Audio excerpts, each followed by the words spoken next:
అలాగే మన ఏదైతే డంపింగ్ యార్డ్ ఉందో దాన్ని కూడా ఇప్పుడు ఏదైతే బిట్ కాలేజ్ ఉందో అక్కడికి మొత్తం డంపింగ్ యార్డ్ని అక్కడికి షిఫ్ట్ చేసి మొత్తం ఈ నగరాన్ని ఎటువంటి పారిశుద్ధ్యం లేకుండా కఠినమైన చర్యలు తీసుకుంటూ జరుగుతుంది. ఇంకా ముందు ఇంకా ప్రతి ఈ యొక్క హిందూపురం పట్టణాన్ని అతి సుందరంగా తీర్చడానికి అయితేనేమి మిగతా అన్ని సౌకర్యాలు కలగజేయడానికి ఈ కాకుండా ఈ 92 120 కోట్లు కాకుండా ఇంకో 100 కోట్ల రూపాయల ప్రపోజల్స్ పంపించడం కూడా జరిగింది. అది కూడా శరవేగంగా మనకి ఆమోదం వస్తుందని తెలియజేయడానికి ఎంతో సంతోషిస్తున్నాను. మొన్ననే సీఎం గారిని ఇక్కడ హైదరాబాద్లో కలిసినప్పుడు కూడా వెంటనే పని మీద వెళ్తున్నాం.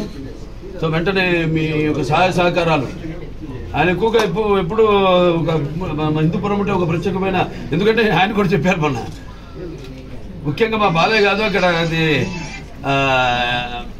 పార్టీ వ్యవస్థాపకులు స్వర్గీయ శ్రీ నందమూరి తారక రామారావు గారు ఆయన ప్రాతినిధ్యం వహించిన కాన్స్టిట్యుయెన్సీ, అలాగే అది కాకుండా కూడా భౌగోళికంగా ఎంతో మంచి భవిష్యత్తు ఉన్న కాన్స్టిట్యుయెన్సీ మన హిందూపురం.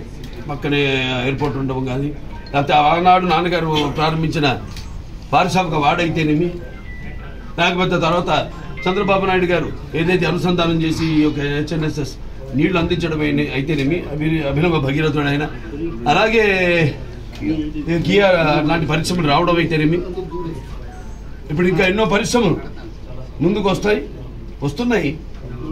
చర్చలు జరుగుతున్నాయి వాళ్ళతో, వాళ్ళకి కావాల్సిన అవసరాలు ఏంటి వాటిలన్నింటినీ కూడా.